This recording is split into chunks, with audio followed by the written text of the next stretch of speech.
The USS Phantom drifted in the shadow of a dead moon, its crew staring at the sight that filled their main screen. Aquatica Prime hung before them like a blue jewel, its vast oceans reflecting the light of twin suns.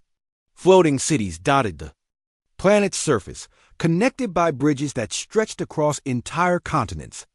It was beautiful, ancient, and absolutely terrifying. Dock Captain Tony Walker studied the defensive grid that surrounded the planet. Hundreds of weapon platforms floated in perfect formation, their energy cannons pointed outward toward any threat that might approach. Each platform was larger than most human cities, bristling with weapons that could punch holes through asteroids. "Sensor sweep complete," reported Commander Alex Turner, the ship's reconnaissance specialist. Turner was a quiet man with sharp eyes who had spent years studying alien technology. "The automated defenses are even stronger than our intelligence report suggested. One count 412 major weapons platforms, plus thousands of smaller patrol drones. What about ships?" Walker asked. "That's the good news," Turner replied. "I only see 23 Zephyrian warships in the immediate area. Most of their fleet really is deployed across the galaxy attacking our colonies." "Ben," Clark looked up from his communication station. "Sir, I'm intercepting traffic from the planet's surface. The Zephyrians are celebrating. They think the war is already over." "What do you mean?" "They're broadcasting victory messages. Apparently they destroyed 2 more human colonies yesterday. They're calling it the Great Hunt and treating it like a sporting event." Walker felt his jaw tighten. While the Phantom had been traveling through hyperspace, the Zephyrians had been systematically destroying human settlements. Men, women, and children were dying while the aliens laughed and kept score. Sarah Kim checked her navigation display. "Captain, we need to move soon.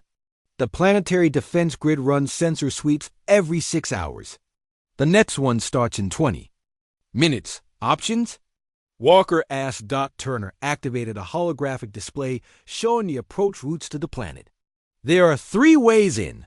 The first is through the main shipping lanes, but that requires authorization codes we don't have. The second is through the military corridors, but those are heavily patrolled. And the third? The maintenance tunnels," Turner said. "The Zephyrians use automated cargo ships to supply their defense platforms. The ships follow preset routes and transmit identification codes that are supposed to be impossible to fake." Tech specialist Ryan Bell looked up from his computer. Bell was young and brilliant, with a talent for understanding alien technology that amazed even veteran engineers. "I might be able to hack their identification system," he said. "The Zephyrians use quantum encryption, but it's based on mathematical principles that we've studied. How long do you need?" "Give me 10 minutes, Bell replied. His fingers already flying over his keyboard. Danny Cruz was monitoring the ship's power systems. "Stealth field is holding, but we're down to 60% power. If we have to run, we won't get far." "We're not running," Walker said firmly. "We came here to do a job." Bell worked frantically at his station, lines of alien code scrolling across his screen. The Zephyrian encryption was more complex than anything humans had ever encountered, but it followed patterns that could be understood with enough patience and skill. "Their system is incredible," Bell muttered as he worked. "It changes the encryption keys every 30 seconds, using quantum randomization that should be unbreakable." But they made one mistake. "What mistake?" Walker asked. "They assumed no one would be smart enough to attack their homeworld," Bell replied. "So they used the same base algorithms for all their defense systems. Once I crack one code, I can predict the others." The minutes ticked by. On the main screen, the defense platforms continued their slow rotation around the planet. Each platform was like a small moon, covered in weapons and sensors that could detect a ship from millions of miles away. Maria Johnson had been studying the planetary approach routes. "Even if we get past the outer defenses, we still have the problem of landing. Aquatica Prime has atmospheric shields that can stop anything from entering the planet's airspace." "What about the cities?" asked Kate Stevens. "Don't they need openings for air traffic?" "They do," Maria replied. but those openings are heavily monitored. Any ship that enters has to provide identification, flight plans, and cargo manifests. Got it, Bell announced suddenly. I've broken their encryption. I can make us look like a routine supply ship delivering equipment to the orbital platforms. Will it work? Walker asked. For about 15 minutes, Bell said. That's how long it will take their security systems to notice that a supply ship is flying in the wrong direction. 15 minutes, Walker repeated. That should be enough to get us to the planet's surface. Turner had been studying the planetary defenses more carefully. Sir, there's something else. I'm detecting unusual activity around the capital city. It looks like they're preparing for some kind of ceremony. Ben Clark intercepted more communications from the planet. It's a victory celebration, he reported. They're planning a huge parade to celebrate their conquest of human space. All the government leaders will be there, including the planetary governor and the military high command. Walker felt a cold smile cross his face. Perfect. If we can capture their leadership during the ceremony, we can control the entire planet. Security Chief Emma Davis had been quiet during the briefing, but now she spoke up. Davis was a small woman with the kind of calm confidence that came from years of dangerous missions. Sir, I should point out that this is still a suicide mission. Even if we make it to the surface, we'll be 12 people trying to capture a planet with billions of inhabitants. Not the whole planet, Walker replied. Just the government buildings and the Planetary Defense Command Center. If we control those, we control everything else. Colonel Jack Miller, the leader of the mission's Special Forces team, nodded in agreement. Miller was a big man with scars on his hands and a reputation for completing impossible missions. My team is ready. Sir, we've studied the layout of the capital city and identified our primary targets, which are the Planetary Defense Command Center, the Government Palace, and the Atmosphere Processing Facilities, Miller replied. If we control those 3 locations, we can shut down their defenses and cut off their ability to call for help. Bell finished. His preparations. Fake identification codes are ready. I've made us look like the cargo ship Deep Current, carrying replacement parts for Defense Platform 7. Sarah, take us in, Walker ordered. The Phantom moved out of the moon's shadow and toward the first line of defense platforms. The ship's stealth systems were pushed to their limits, bending light and energy around the hull to make it nearly invisible. The first sensor sweep passed, right over them without detecting anything. The automated systems registered the approach of the cargo ship Deep Current and logged it as a routine supply run. First checkpoint passed, Turner reported. Defense platforms are ignoring us. They flew deeper into the defensive grid, passing between weapon platforms that could have vaporized them with a single shot. The fake identification codes worked perfectly, fooling sensors that were designed to detect the slightest irregularity. This is too easy, Davis muttered. Don't jinx it, Sarah Kim replied, her hands steady on the controls as she guided them through the maze of defensive positions. The second checkpoint was more challenging. A patrol ship moved to intercept them, its crew apparently wanting to perform a visual inspection of the cargo vessel. Sarah had to think quickly, adjusting their course to match the flight path of a real supply ship that had passed through the area earlier. Patrol ship is backing off, Turner reported. They think we're following standard procedures. The third checkpoint almost caught them. An automated scanner tried to examine their cargo hold, looking for the replacement parts they were supposed to be carrying. Bell frantically modified their ship's sensor signature, making it appear that they were loaded with the expected equipment. Scanner sweep complete, Bell announced. They think we're carrying antimatter generators for the defense platforms. Finally, they reached the planet's atmospheric shields. The energy barriers that protected Aquatica Prime from attack shimmered like heat waves, deflecting any object that tried to enter without permission. Transmitting landing clearance codes, Bell said. We're requesting permission to land at Supply Depot 12 in the capital city. The response came back within seconds. Permission granted. Deep Current, proceed to Landing Bay 7. The atmospheric shields parted, creating a narrow opening just large enough for their ship. Sarah guided the Phantom through the gap, and suddenly they were flying through the skies of Aquatica Prime. Below them stretched the capital city of the Zephyrian Empire. Massive towers rose from artificial islands, connected by bridges that arched over the ocean waves. Flying vehicles moved between the buildings like schools of fish, following traffic patterns that had been established over thousands of years. Landing. Base 7 is 2 miles ahead, Maria reported. But sir, I'm detecting heavy security around the government district. They have energy shields and weapon emplacements that we didn't know about. Any sign they suspect us? Walker asked. Captain Tony Walker stood in the docking bay of the Luna shipyard, staring up at the ship that would either save humanity or carry him to his death. The USS Phantom was unlike anything humans had ever built before. Its hull was made of a strange black metal that seemed to absorb light rather than reflect it. The ship's surface was covered in complex patterns that hurt to look at directly, as if the eye couldn't quite focus on what it was seeing. Walker was a man of average height with dark hair and calm eyes. He had been a test pilot for 10 years, flying experimental ships through dangerous missions that would have killed lesser pilots. But he had never attempted anything like this. "She's beautiful," said a voice behind him. Walker turned to see Sarah Kim, the pilot who would be flying the Phantom through hyperspace. Kim was small and quick, with hands that moved like a pianist when she worked the controls. She had guided ships through hyperspace routes that existed only in theory, finding paths through the darkness that others couldn't even see.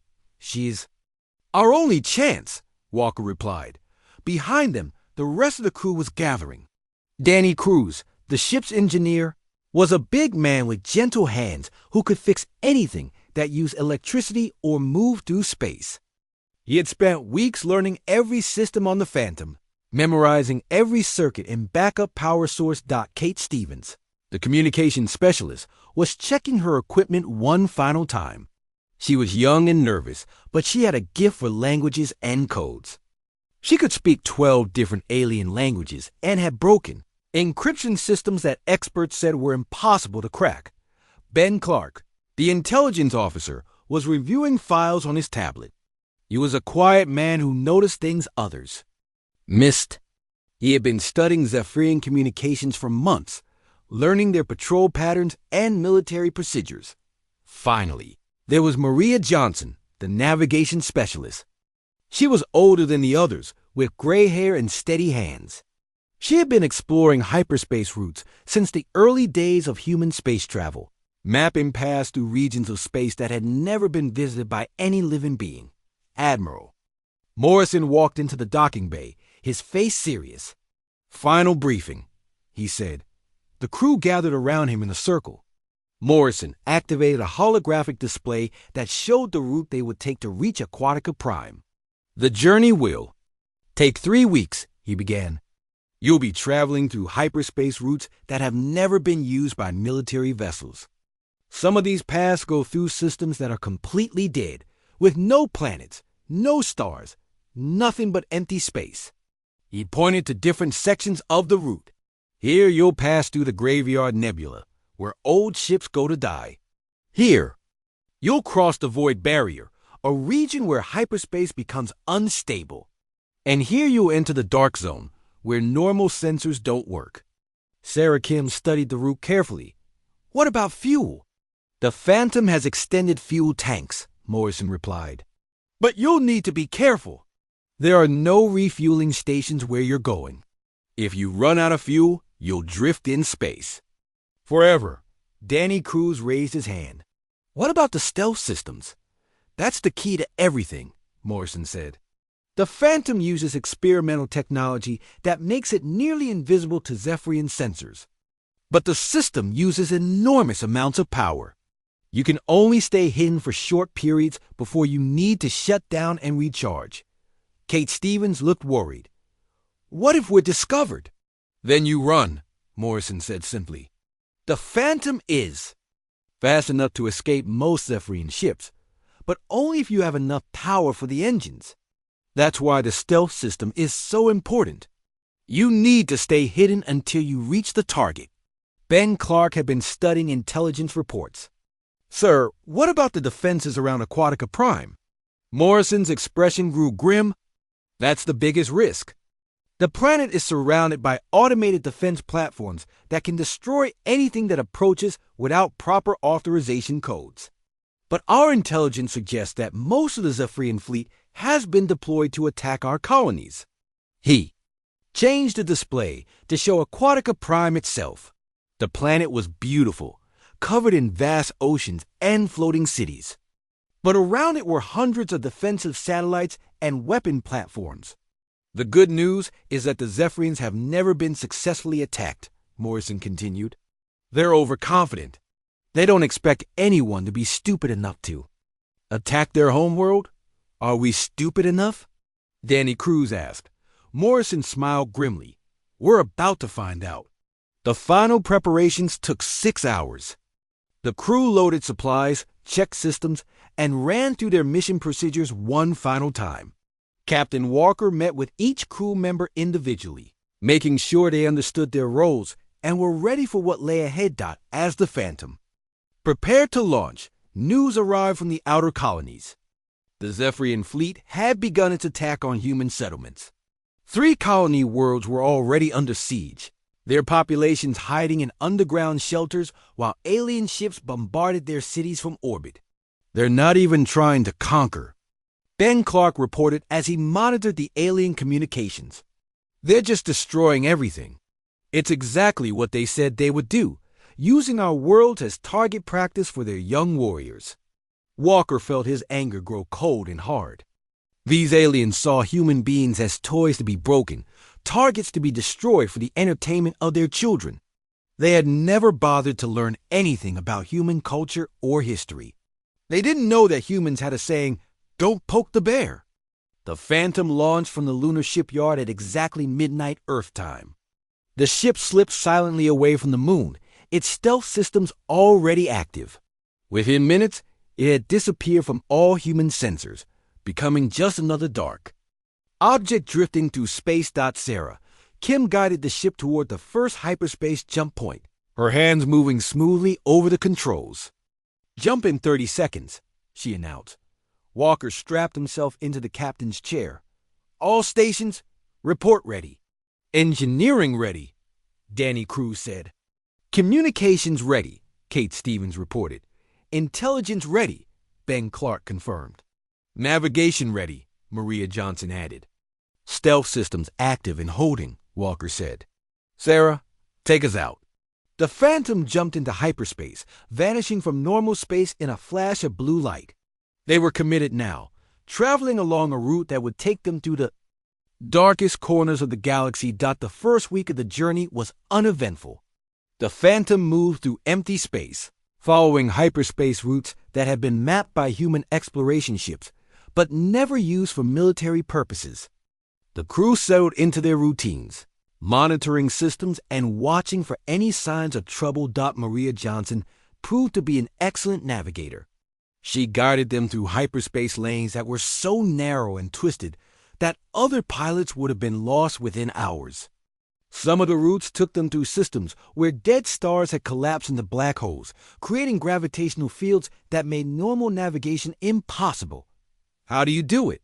Sarah Kim asked during one particularly difficult passage through a region filled with asteroid fields and radiation storms. "Practice," Maria replied. "I've been mapping these routes for 20 years. Most people think hyperspace is just empty darkness, but it's actually full of currents and eddies, like an ocean. You learn to read the patterns." Ben Clark spent his time monitoring Zephyrian communications. The aliens were broadcasting on frequencies they thought humans couldn't intercept, but Kate Stevens had modified the Phantom's communication systems to pick up their signals.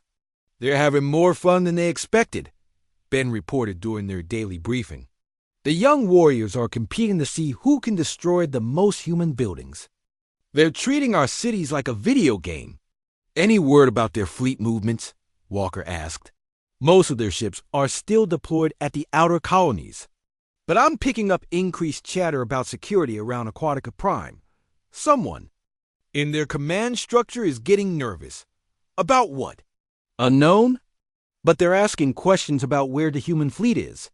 They expected us to send ships to defend our colonies, but we haven't sent any yet. Walker nodded. That was part of the plan. By not responding to the attacks on their outer colonies, humans were making the Zephyrians wonder what they were up to. It was a terrible sacrifice. People were dying while the Phantom made its way toward enemy territory, but it was necessary. To maintain the element of surprise, the second week brought new challenges. The Phantom entered a region of space where hyperspace became unstable. Energy storms came out of nowhere, forcing Sarah, Kim to make sudden course corrections to avoid being torn apart by forces that could destroy entire star systems. This is why nobody uses these routes.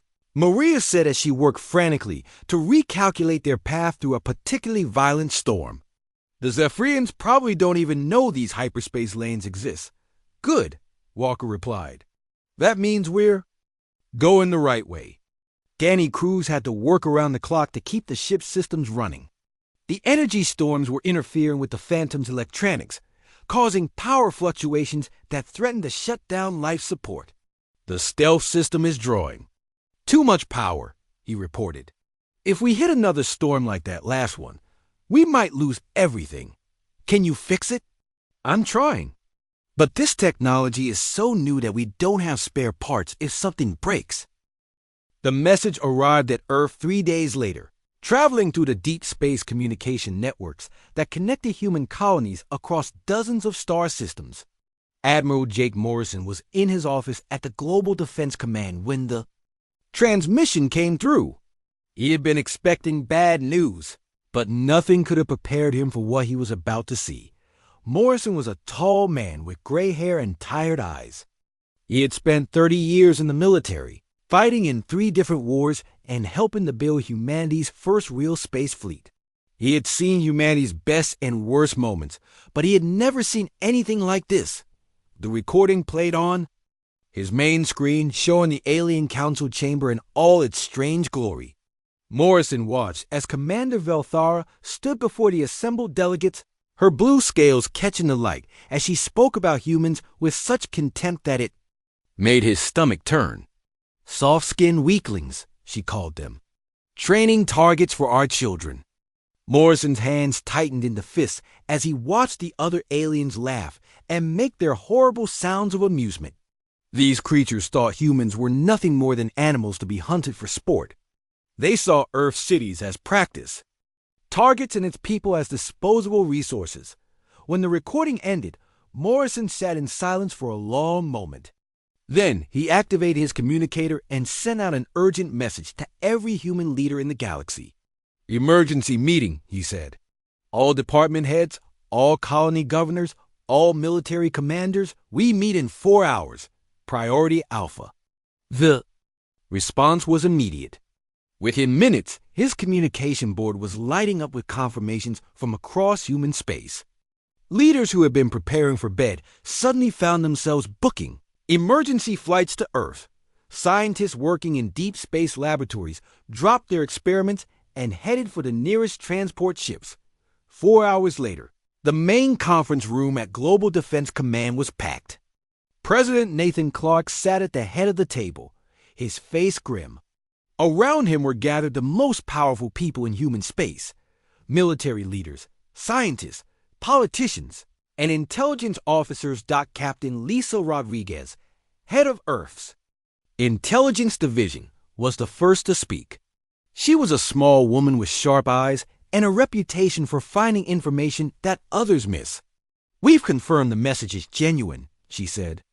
"The transmission came from the Galactic Council's official channels. This is not a fake or a test." General Amy Patterson, the highest-ranking military officer on Earth, leaned forward. "How long do we have?" she asked. "Unknown," Rodriguez replied. "But our scouts report increased Zephyrian activity near the outer colonies. They're moving ships into position. This isn't just talk." President Clark looked around the table. "Options?"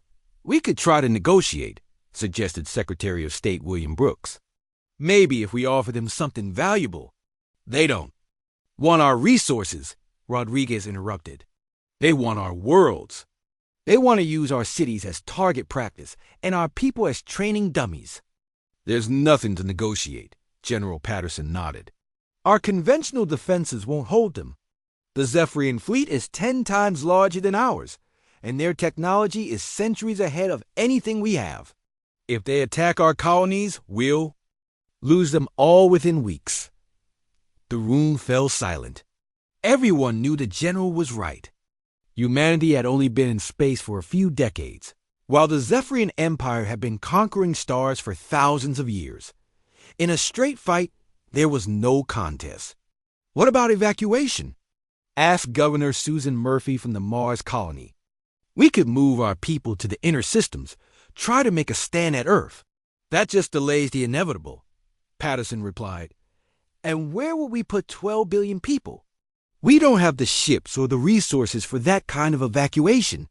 President! Clark stood up and walked to the window. Outside, he could see the lights of the city spreading out in all directions. 12 billion people going about their lives, unaware that alien powers were planning to use them as target practice. There has to be another way, he said, Commander. Rick Hayes, Earth's top strategic planner, had been quiet during the discussion. He was a thin man with pale skin and intense eyes, someone who spent his days thinking about impossible problems. Now he cleared his throat. There might be, he said quietly. Everyone turned to look at him. Hayes activated his tablet and projected a holographic display onto the table. It showed the galaxy, with human colonies marked in blue and Zephyrian. Territory in red. The Zephyrians have one weakness, Hayes said. Their entire empire is built around their homeworld, Aquatica Prime. Every major decision comes from there. Every military order, every government policy, every trade agreement. It's the brain of their entire civilization. So? Asked General Patterson. So we cut off the head, Hayes replied. We don't fight their fleets. We don't try to defend our colonies. We go straight to their homeworld and take it. The room erupted in voices. Everyone was talking at once, some laughing, some arguing, some asking if Hayes had lost his mind. That's impossible, General Patterson said. Aquatica Prime is in the heart of Zephyrian space, surrounded by their most powerful defenses. It's never been successfully attacked in 3,000 years. Exactly, Hayes said. That's why it will work. They're so confident in their defenses that they've become careless. Most of their fleet is spread out across the galaxy, keeping their conquered worlds in line. Their homeworld is protected by automated systems and a skeleton crew. Dr. Helen Carter, the lead xenobiologist, had been studying the Zephyrian files.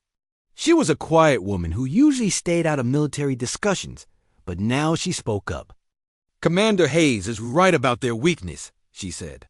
The Zephyrians have become too centralized. Their whole government structure depends on constant communication with the homeworld. If we could cut that off, their entire empire would collapse into chaos.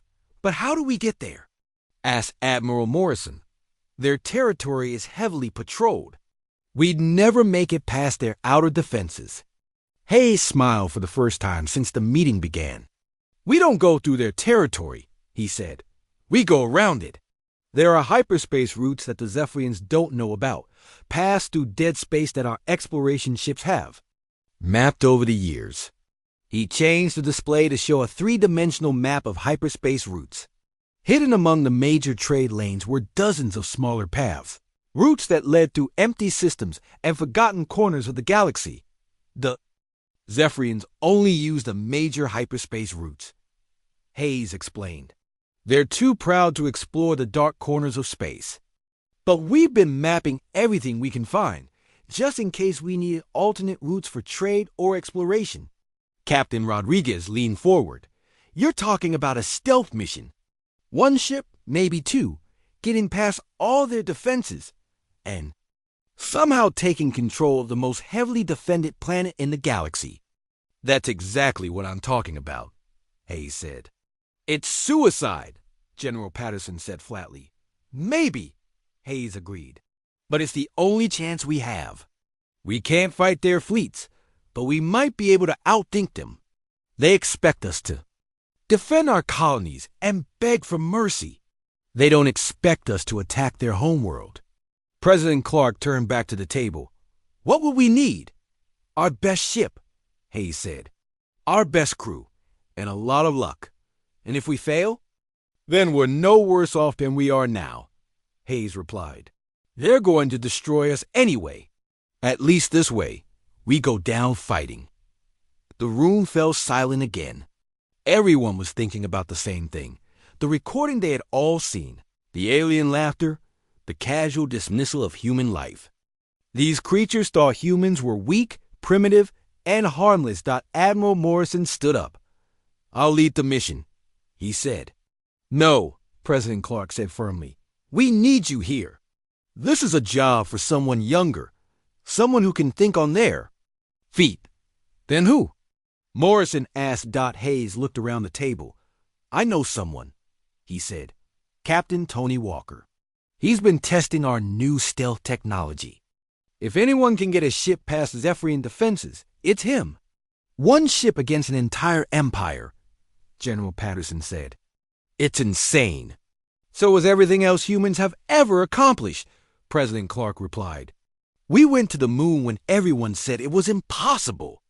We built cities in space when everyone said we were too primitive. We survived wars that should have destroyed us. He looked around the table at the faces of humanity's leaders. These aliens think we're weak. They think we're cowards. They think we'll roll over and let them use us as target practice. The president's voice grew harder. They're about to learn what humans do when someone threatens our children. The vote was unanimous. Operation Deep Strike was approved, and the impossible mission began to take shape. In the depths of space, the Zephyrian Empire continued its preparations for conquering human worlds. They had no idea that somewhere in the darkness, human minds were working on a plan that would change the galaxy forever. The aliens had made their choice. Now it was time for humanity to make theirs. The massive chamber of the Galactic Council floated in the void of space, its crystal walls reflecting the light of 1,000 stars. Inside, representatives from dozens of alien species sat in their designated sections, their various forms creating a bizarre collection of shapes and colors. At the center of it all stood Commander Velthara, her blue-scaled skin gleaming under the bright lights. Velthara belonged to the Zephyrian Empire, the most powerful force in the galaxy. Her people had ruled the stars for over 3,000 years, and their technology was far beyond anything most species could dream of. She looked down at the small device in her webbed hands, then up at the council members around her. Today we discuss the humans, she said, her voice carrying clearly through the chamber's translation systems. These creatures from the third planet of a yellow star have asked to join our council. A ripple of sound moved through the chamber. Some species clicked their mandibles in amusement. Others made soft hooting sounds that passed for laughter among their kind. The crystalline architects chimed like broken glass, which everyone knew meant they found something funny. Velthara held up a holographic display. It showed images from Earth, cities, ships, and humans going about their daily lives. Look at them, she continued. They have no scales, no natural armor, no claws. Fangs. Their skin is so soft that their own sun can burn them. They cannot even breathe underwater. The display changed to show human military equipment. Crew metal ships moved slowly through space, their designs basic and uninspired. Human soldiers carried simple weapons that fired metal projectiles instead of energy beams. They call these warships, Velthara said, pointing at the human vessels. My people's children play with toys more advanced than this. They think they can stand among us as equals. A delegate from the hive mind species made a buzzing sound. What do they offer us?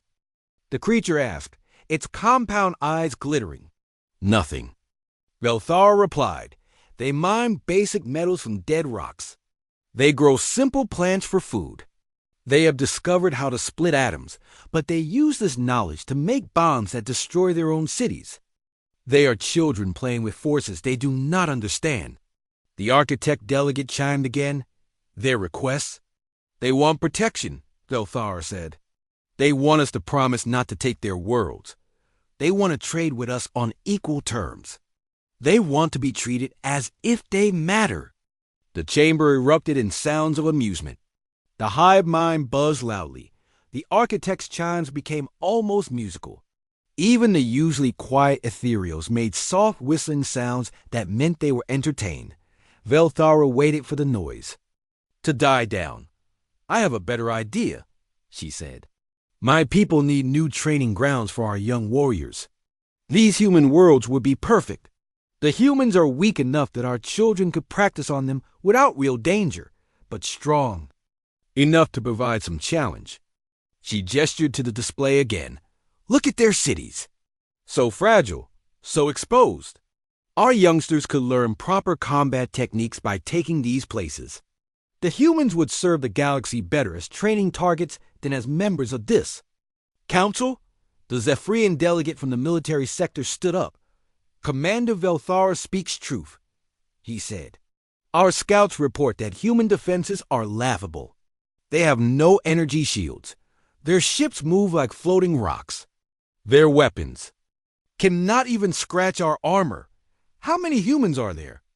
Asked a delegate from the Void Walkers, a species that lived in the dark between stars. About 12 billion on their home world, Velthara replied. A few million more scattered across their small colonies, hardly worth counting. The Void Walkers' tentacles moved in what might have been a shrug. Seems wasteful to use them all for training. Perhaps we should keep some for other purposes. That can be decided later, Velthara said. The important thing is that we do not waste a seat on this council for such weak creatures. I move that. We reject their application and classify their worlds as open territory for military exercises. The vote was quick and unanimous. Every species agreed that humans were too weak, too primitive, and too useless to join the Galactic Council. The decision was recorded in the official files, and the meeting moved on to other business, but Velthara was not finished. She had prepared something special for the humans, something that would make the rejection even more clear. She activated her personal communicator and sent a message to the Zephyrian fleet. Begin recording, she ordered. I want the humans to understand their place in the galaxy. The recording session took place in the council chamber after the official meeting ended. Velthara stood at the center while other delegates gathered around her. They all looked directly at the recording device, knowing that humans would see this message. Humans of Earth, Velthara began, her voice full of contempt. We have reviewed your pathetic request to join our council. We have looked at your primitive technology, your weak bodies, and your simple minds. We have one word for you, no. The other delegates joined in, making their species sounds of amusement and dismissal. The hive mind buzzed mockingly. The architects played discordant chimes. The ethereals whistled in patterns that humans would never understand but would somehow know were insults. You call yourselves a space-faring species, Velthara continued. But you can barely reach your own moon without difficulty. You fight wars among yourselves over resources that we consider worthless. You poison your own world with your crude industries. She gestured to the other delegates. These beings around me have conquered stars while your kind was still learning to make fire. They have built wonders that span light years while you struggle to build cities that last a few centuries. They have unlocked the secrets of the universe while you still argue about whether your planet is flat or round. The recording device captured every word, every gesture, every sound of alien laughter. You are soft-skinned weaklings, Velthara said. You could not survive a single day in real space without your primitive life support systems. You cannot breathe anything but your own thin atmosphere. You die if the temperature changes by just a few degrees. She paused, letting the silence stretch out. But we are not entirely without mercy. We will give you one chance to serve the galaxy in the end. Only way you are capable of. Your worlds will become training grounds for our young warriors. Your cities will be practice targets. Your people will learn what it means to face real power. The other delegates made their sounds of agreement. The message was clear. Humans were not just being rejected, they were being marked for conquest. This is your future, Velthara concluded. Accept it with whatever dignity your species can manage. The Zephyrian Empire has spoken. The Galactic Council has decided. You will serve us, or you will be removed from the galaxy entirely. The recording ended, and the delegates began to disperse. They chatted among themselves about other matters, already forgetting about the humans they had just condemned. To them, it was just another day of galactic politics, but Velthara lingered in the chamber, looking out at the stars. She thought about the human worlds she had seen in the reports. So green, so peaceful, so undefended. They would make excellent training grounds indeed. Her people's children would learn much from conquering such places. She had no way of knowing that her message would reach Earth in just 3 days. She had no idea that human leaders would watch every second of the recording, noting every word, every gesture, every sign of alien arrogance. She could not imagine that somewhere in the darkness between stars, human minds were already working on a response that would shock the galaxy. The Zephyrian Empire had made their position clear. Soon, the humans would make theirs clear as well. Captain Jake Morrison watched the chaos spreading through the Corthian fleet with satisfaction. The massive alien warships were like giant predators who had suddenly found themselves being stung by a swarm of angry bees. They could not hit what they could not catch, and they could not coordinate what they could not communicate with. Captain, Lieutenant Amy Collins reported from her tactical station, the Corthic are trying to adapt to our strategy. Some of their ships are breaking formation and attempting to hunt us individually. Morrison nodded. That is exactly what we want them to do. When they break formation, they lose their greatest advantage, coordinated firepower. Amy, signal Captain Williams and Captain Chun. Have them execute Pattern Delta on the isolated ships. Pattern Delta was a human tactic that no alien had ever seen before. 3 human ships would approach a single Corthic vessel from different angles. While the enemy ship focused on one attacker, the other 2 would strike at its weak points. It was not honorable, but it was effective.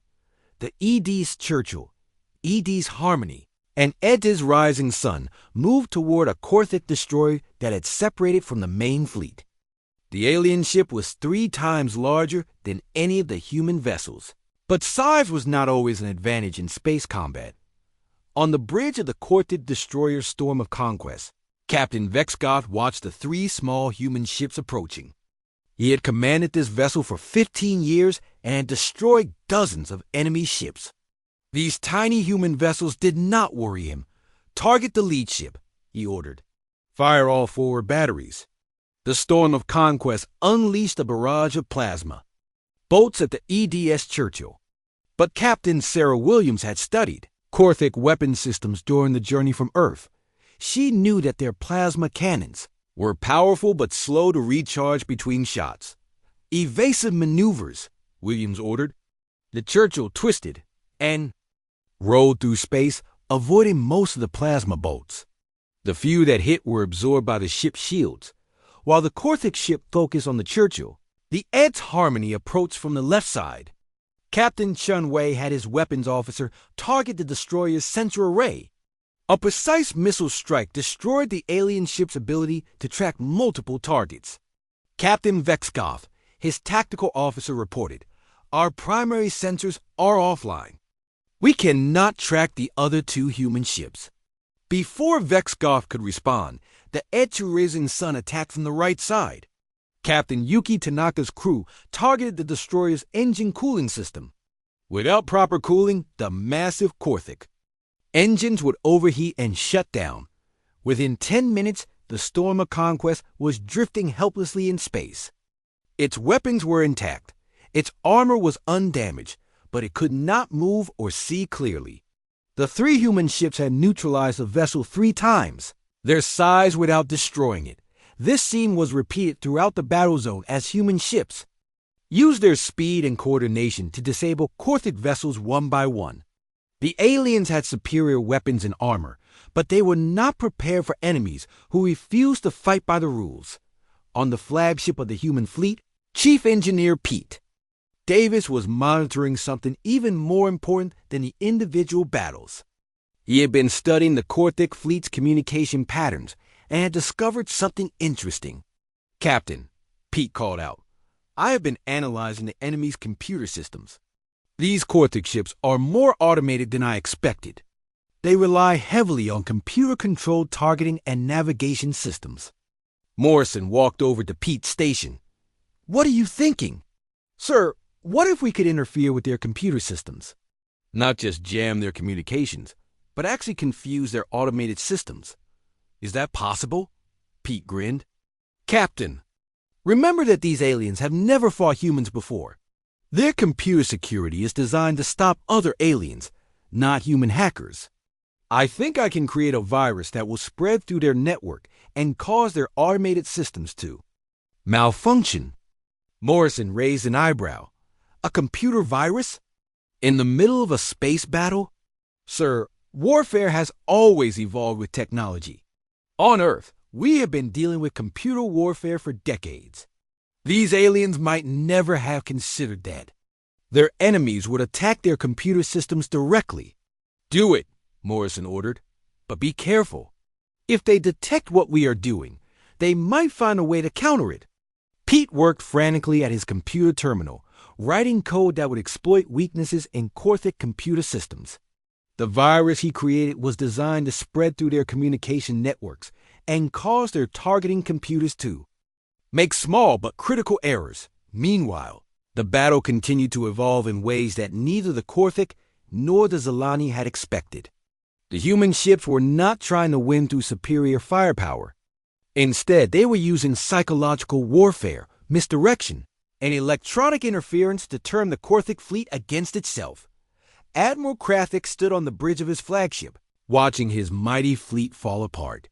Ships that should have been providing mutual support were firing at shadows.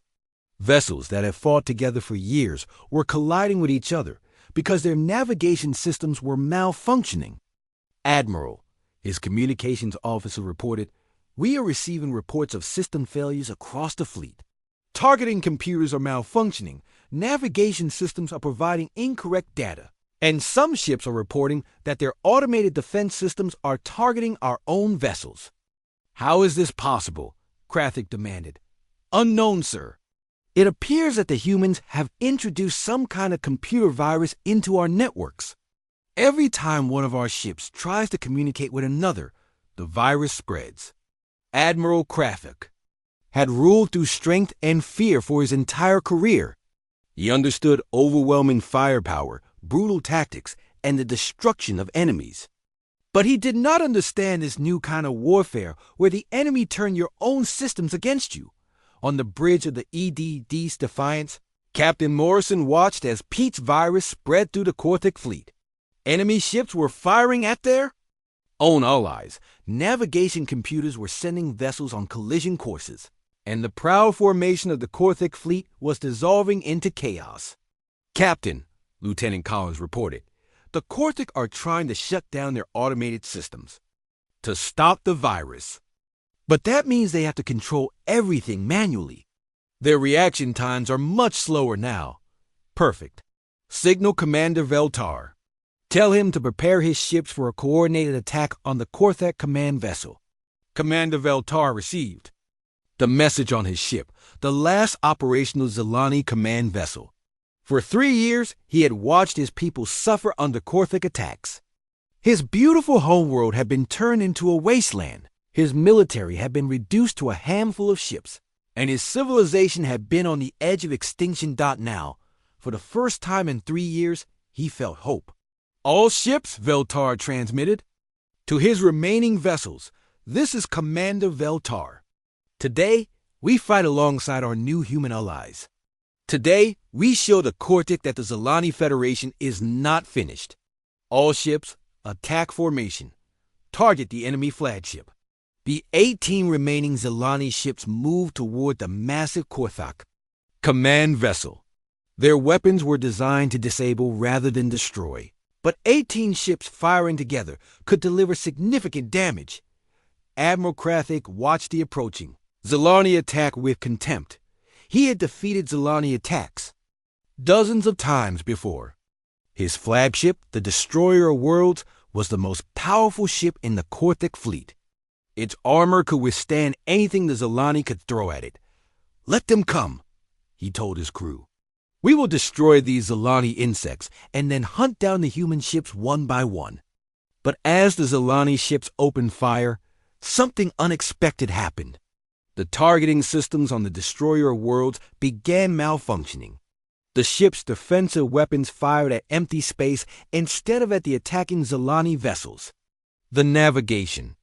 Computer sent the massive ship into a slow spin that made it impossible to aim properly. "What is happening?" Admiral Krathik shouted. "Sir, our computer systems are infected with the human virus. All automated systems are malfunctioning."